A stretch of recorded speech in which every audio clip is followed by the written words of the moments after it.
Good day, one and all, and welcome to a 4X strategy. I'm going to be playing Endless Space. Yee-haw! I was toying with the idea of playing Master of Orion. However, Steam has a silly offer on at the moment where you can only buy the alpha version and get all the others in a bundle, and I didn't want to pay for all of them at once, so I got it on GOG. And yeah, I mean, Master of Orion 2 has very old graphics, which is fine, but I just wanted to have a bit more of an immersive experience in the game, and felt that the Endless Space graphics are really crisp and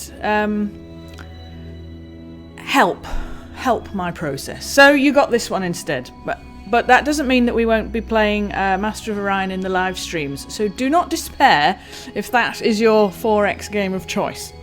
And you will notice that I have managed to get another space game into this series. Right, what we're going to do is, as usual, I'm going to show you some parts of the tutorial, and then we'll go on to play a real game. So we'll start with new game, and straight away you'll see we have loads of options. I'm going to leave the galaxy as it is, so a galaxy ring, small, age is normal. There's going to be 2 of us, so I'm going to play one faction and the AI is going to play the other one. And let's see what our choices are. So, we have United Empire Sophons, Hisho, Amoeba, Automaton, Sheridan, Cravers, Horatio, Sowers, Pilgrims, Harmony, and Volters. We can even choose a random faction, and you can modify each of these and create your own properties, should you wish. Now, this is a series about gaming, playing as female characters. And immediately that means if we have to absolutely choose the female characters, then we're going to have to go with the Volters. So far I've played as the Amoeba, which is very nice. They're very cool. So they favour ocean planets. I've also played as the Sophons. I'm very curious to play as the Harmony. So they don't make any money. They're just bits of rock. So I'd be curious to play as them, but maybe we'll do that in the live stream. So let's go straight. Let's click on the Volters and see what information we get about them. So their home planet type is Terran, i.e. they're humans. They're neutral. They're defensive and scientific, and an ancient faction. And you can see the plus and minus points about their different traits there. Now, I'm not going to read all of this because we have a lot to get through for this tutorial, so we'll just accept. You can change your colour. Let's go blue for Lady Top Hat. And there are a number of options. You can have a private multiplayer game, public multiplayer game, and difficulty, I'm just going to have it on normal. And here I can choose who we play against. I'll let it do a random, because I'm curious what it will create. And then we just start game. It's that simple. Oh, we get a little story primer as well. Space is deep, dark, and dangerous. Oh, yes. But then, so are we. So are we. We have risen and fallen, learned to adapt and rebuild. For our history is a history of struggle and survival. We protect our own. We take what we need and salvage what we find. To be a Volter is to work hard, fight hard, and celebrate hard. Oh, I like the sound of that. Because life is hard, but it is also beautiful. And even in the deep dark of space, it never fails to give us hope. I particularly like her hairstyle. That makes it very tempting for me to shave my head again. Right. So here we are. Here we are in our system. Now, as I click on things, different tutorial options will come up. So if I click on here, oh no, it didn't. Well, there you go then. I'm lying to you. Close. This one? No. Oh, come on. All right, let's go through these then. Chronicles of the Lost. The galaxy is vast, and its secrets too many to count. It could be. Maybe I disabled the tutorial in one of my previous game plays.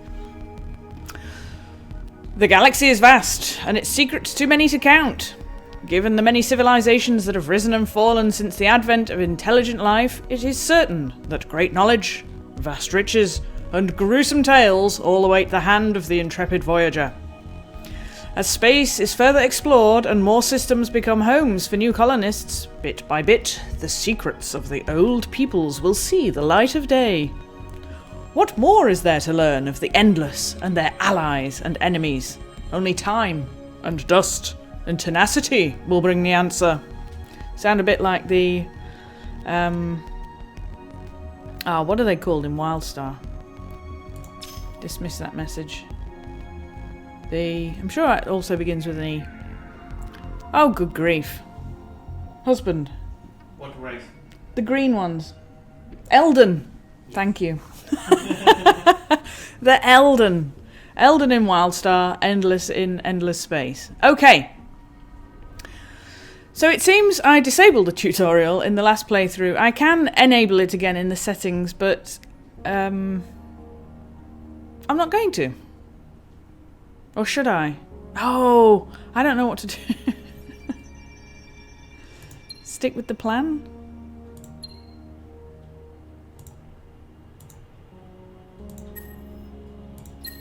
There we go. Activate the tutorial. Welcome to a new game of Endless Space. This tutorial will guide you through a series of screens explaining the game mechanics. Press OK to proceed. Okay. So, you have an overview of your galaxy. Home system is centered on the screen. Control banner at the top of the screen gives you access to the different departments of your empire. You conquer the galaxy by colonizing star systems. Each system can hold up to 6 planets. Okay, blue are already colonized, white are colonizable, red cannot be colonized yet. Stars are connected by cosmic strings. The flag above a star system informs that a unique exploration event awaits the very first player to travel this far. When an important event occurs, you get an icon on the right. And you can use this to auto-cycle between your fleets. And all planned moves of your fleets can be executed with this button. Once you're completed, end turn. Right. Next, this panel is for managing fleets and ships in Galaxy View. Spaceship next to your home represents one or more fleets. This tells you where your fleets, how many ships are in the fleet, what they consist of, who's the hero. Yeah. You can set your ships moving around. And these buttons allow the fleet to do different actions. So you can colonize, invade, protect, explore, etc. And there we have it. So as I experience things for the first time, tutorial things are going to pop up, but let's just deal with all of those things that it's told me so far. So we have a hero available. Because I haven't looked at this yet in the tutorial, it's going to take us through the hero UI. So heroes have a level, 2 classes out of 5 possible. So that would be either commanding systems or commanding fleets or pilots, things like that. How much they cost, attributes they bring to the system. And the number of points to the next level up, and ability points that you can spend, and what buffs they bring to the system. Okay, so there you go. So he is administrator, so they're going to be put, or it, the drone, is going to be put in charge of a system. Alright, what's the next hero we've got? Let's have a look at you. What are you? Another administrator. Okay, super.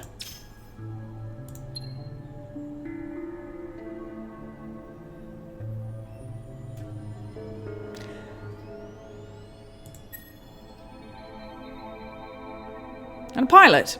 Great, they're going to go in charge of my fleet. Okay, those are my 3 heroes. So, straight away, there's this, and this, all up for grabs. So the very first thing I want to do is go and explore those. So let's have a look at our ships. I have a clan ship.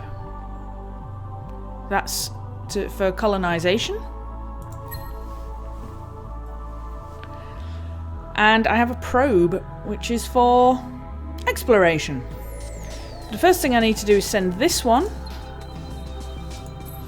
to all of these places. Ring.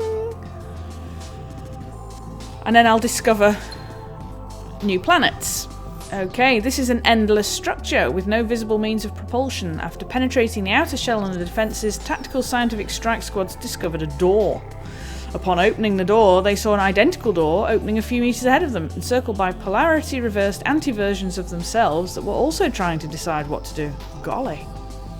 Apparently, dust-enhanced heroes who study their counterparts through this aperture achieve certain benefits, but the effects are little discussed and poorly understood. Uh-oh. Here we go. So, we discovered a system. So we get a little message that says, as familiarity with space travel and exploration increases, more and more events and anomalies are registered.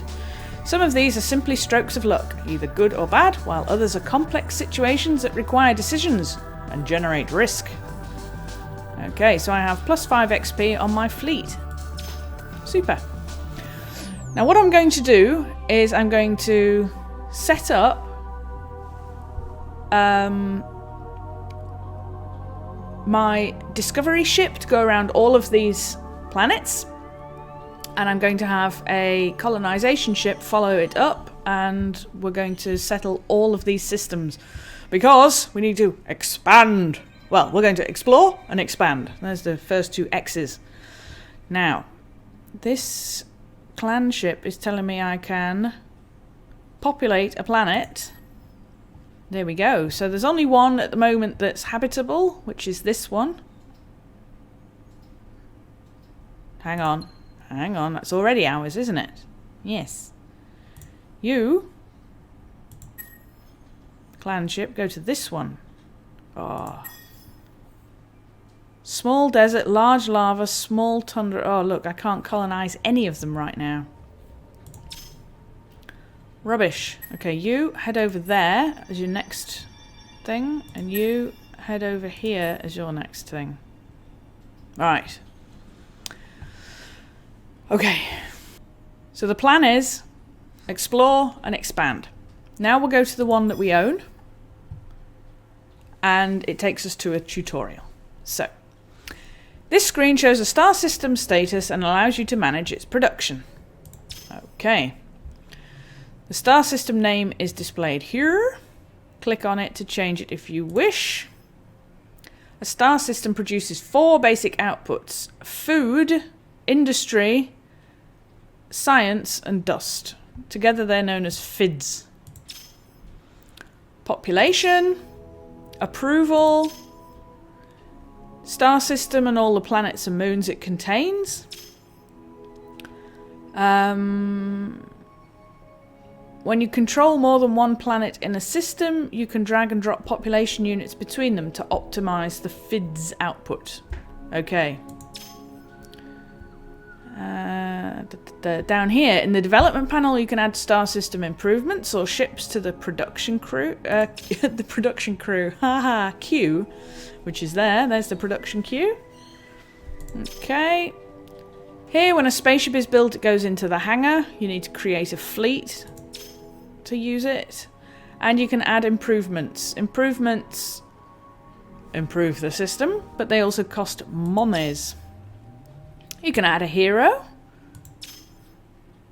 And if there's luxuries or strategic resources available, they'll show there. So those are things that are good for trading. And if you have, once you make a pact with another faction, then trade routes will open up. If you get that far. I missed where number 8. Click on a planet. Oh yes. And see what the planet does. Right. So, this one's colonized. With our things. Oh, here we go. Now we get planet view. Clicking on a planet provides details of the planet. From here you can select advanced planetary options. Planet types vary in terms of their output. A planet may hold an anomaly which alters things for better or worse. It might hold a luxury or strategic resource. The planet population is defined by maximum white and existing blue. 5, once you've colonized it, then you can do something else with it. And then once it's colonized, there's loads of things you can do to develop it. So you can exploit it. I.e. to improve one of these 4 things. Exploit it for food, for industry, for science, or dust.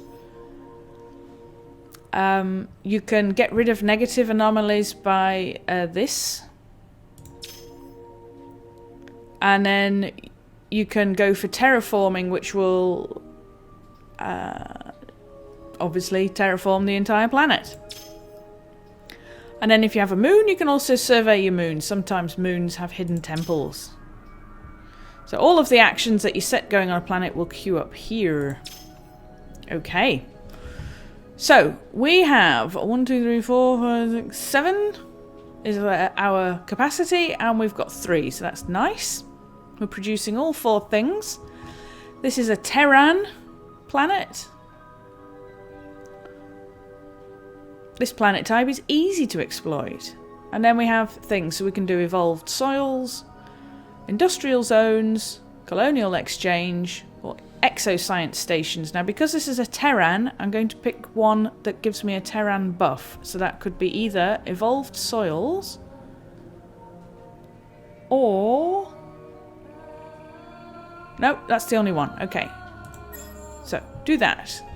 And it'll take 5 turns. Close. If I go to this planet, it tells me that I can't colonize it because containment fields is missing. Therefore, I need a bit of research to unlock that. So containment fields, arid, epigenetics is needed to unlock that one. And baryonic shielding, that takes a lot of effort to unlock that. This one we're going to colonize next has desert, large lava, tundra, desert. So if we wanted to live on the desert, we can't do it yet because we don't own it. So let's focus on. Well, this is a big one. Arid epigenetics. Let's go to research. It's going to bring up another tutorial. Here we go. Here's the research trees. Exploration and expansion allows you to navigate faster and further, unlock new spaceship hulls, and colonize or improve new planet types. So that's that branch. Applied sciences are for improving your empire's economy and sciences. Third branch, diplomacy and trade, helps you in agriculture, diplomacy and finance.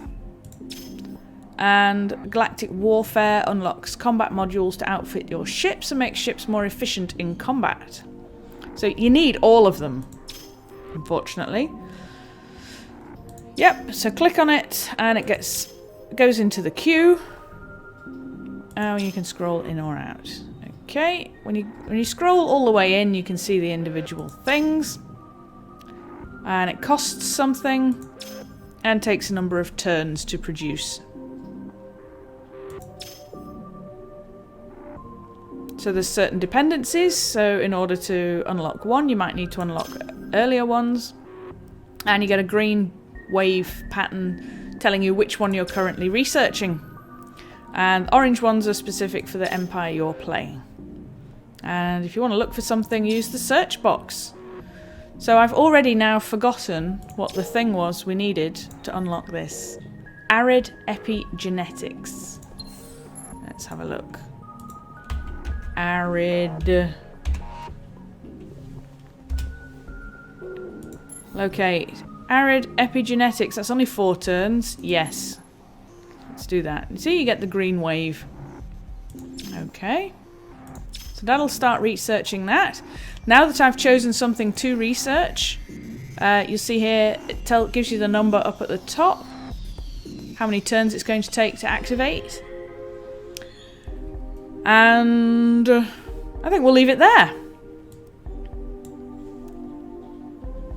Join me in the next episode where we continue exploring and expanding. For now, though, I bid you a fond farewell and a tally-ho!